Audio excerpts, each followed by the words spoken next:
अस्सलाम वालेकुम एवरीवन। खैरियत से होंगे। Welcome to the post market. आज के सेशन में हमारे साथ director chief securities Mohammad Rizwan साहब मौजूद हैं। अस्सलाम वालेकुम रिजवान भाई। जी अस्सलाम वालेकुम शर्जील भाई। रिजवान भाई, ओवरऑल मार्केट परफॉर्मेंस काफी बेहतर रही। क्योंकि हमने देखा कि मार्केट पॉजिटिव हुई, ऑलमोस्ट अपसाइड के साथ मार्केट ने क्लोज किया। शुरुआत हाउएवर नेगेटिव ऑलमोस्ट 1200 का market banks contributed negatively towards the index. तो ओवरऑल आज की मार्केट के हवाले से आपको क्या व्यू है और बैंक्स में मंदी की वजह क्या थी? शर्जील भाई, बाजार के अंदर जो है ना, जो बैंकों के अंदर प्रेशर आया था उसमें एक नोटिस इशू हुआ था फ्राइडे को, जिसमें वजीर आजम ने एक कमेटी फॉर्म की है, जिसमें उन्होंने बेसिकली टास्क दिया कि हम एडीआर को परमानेंटली कैसे एड्रेस कर सकते हैं, और कुछ टी बिल के ऊपर भी टैक्स लगाने की भी इंडिकेशन दी है। अब ये कमेटी बेसिकली अपनी रिपोर्ट सबमिट करवाएगी, और उसकी रोशनी में मेरे ख्याल से कोई आगे का लाहेमल जो भी होगा। बट ऑब्वियसली अगर एडीआर पे कोई वेटेड एवरेज टैक्स लग जाता है, तो वो भी फिर जो ये हमेशा बैंक्स क्या कहते थे कि हर क्वार्टर में अपने एडीआर को बेहतर करने के लिए कहीं ना कहीं एक सॉफ्ट लैंडिंग कर देते थे, जिसको फिर बाद में वो रिवर्स कर लेते थे, किसी को डीएफआई को लैंड कर दिया। तो अब वो बेसिकली मैकेनिज्म इस तरह से हो रहा है कि सारी जो लूप होल्स है उसको बंद करने की कोशिश की जा रही है। एक बाजार में इस तरह की रूमर्स थी, और दूसरा ये था कि अगर हम टीविल को एट सोर्स टैक्स लगा दें, तो ऑब्वियसली उससे फिर बैंकों की अर्निंग बहुत ज्यादा इम्पैक्ट करेगी, और इसी वजह से बैंक्स पे आज प्रेशर था। ऑल्दो हमने देखा कि बैंक्स आखिर में थोड़ा बहुत रिकवर हो गए थे, लेकिन ये एक तलवार है, जब तक इसका कोई फाइनल डिसीजन नहीं आता तब तक ये बैंकों पे प्रेशर डालती रहेगी, या बैंकों में इसके से प्रेशर आ सकता है। बिल्कुल। आज हमने देखा कि स्कूल्स में बेहतर एक्टिविटी रही। काफी स्टॉक्स ने परफॉर्म करा। मैंगो खान का मार्केट कैप हो गया था। तो ओवरऑल सेक्टर में काफी बेहतर परफॉर्मेंस रही in anticipation of rate cuts. तो ओवरऑल ऑल्दो नंबर्स स्लो है स्टिल सेकंड्स के, तो ओवरऑल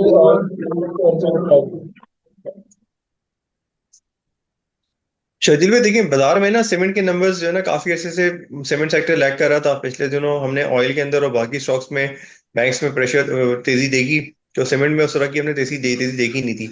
ऑल्दो नंबर अभी तक पिकअप करना नहीं शुरू हुए, लेकिन लोगों की उम्मीद यही है कि अब पॉलिटिकल टेम्परेचर किसी हद तक ईज हो गया या कंट्रोल में, और अगर पॉलिटिकल हालात दोबारा से खराब नहीं होते, तो अब जो है कंस्ट्रक्शन एक्टिविटी इंटरेस्ट रेट नीचे आने से पिकअप करेगी। ऑटोज में आपने देखा होगा कि गाड़ियों के जब से फाइनेंसिंग रेट नीचे आए, कुछ फाइनेंसिंग के नंबर और सेल्स के नंबर की एंटिसिपेशन आ रही है कि ये भी नंबर बढ़ेंगे। तो ऑब्वियसली जब गाड़ियों के नंबर बढ़ेंगे, तो सीमेंट और स्टील में भी इंटरेस्ट वापस आएगा, या इन्वेस्टर्स को वहां पर भी वैल्यूएशन देख रही है, इसलिए उन्होंने आपने पोजीशन को बैंक्स वगैरह और दूसरे स्टॉक जो चल गए थे उनसे निकाल के थोड़ा स्टील और सीमेंट स्टॉक्स में डाइवर्सिफाई किया। बिल्कुल। वॉल्यूम डील्स वाइज अगर हम बात करें तो आज के इलेक्ट्रिक में काफी बेहतर काम हुआ। काफी बेहतर वॉल्यूम्स लगे। ऑलमोस्ट 8% की अपसाइड के साथ इसने जो है वो क्लोज करा। तो के इलेक्ट्रिक में तेजी की क्या वजह रही है?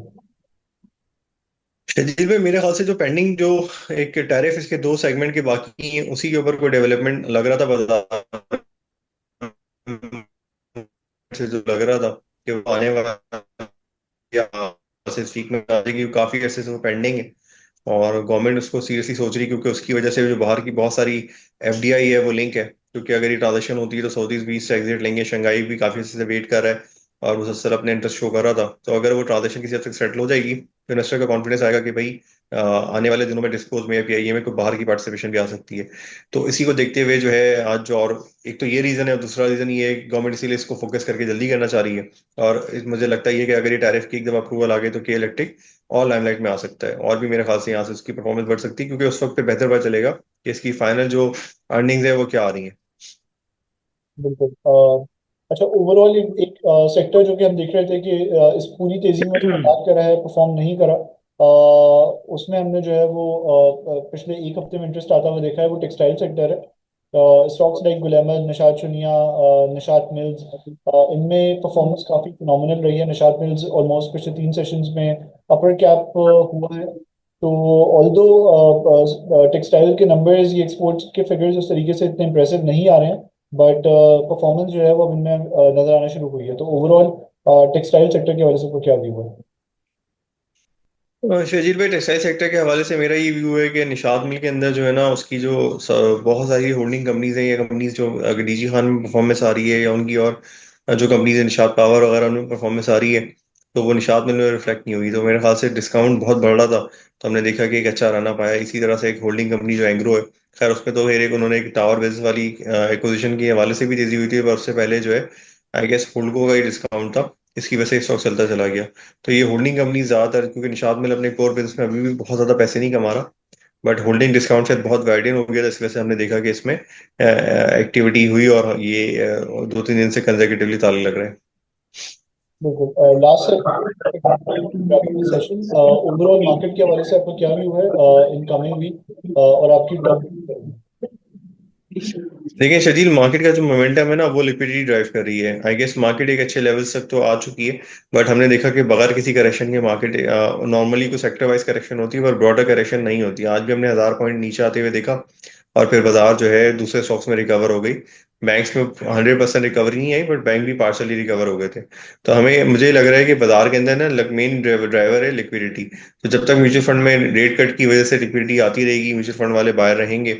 और ऑब्वियसली इस वक्त कोई और सेगमेंट में ऐसी परफॉर्मेंस आ भी नहीं रही ना। अगर आप पाकिस्तान में जो है, जो हिस्टोरिकली 2-3 एवेन्यूज होते हैं, कभी जब मार्केट ठंडी होती है या रुकती है तो लोग रियल एस्टेट में चले जाते हैं। पिछले 3-4 सालों से रियल एस्टेट भी बिल्कुल रुकी हुई है।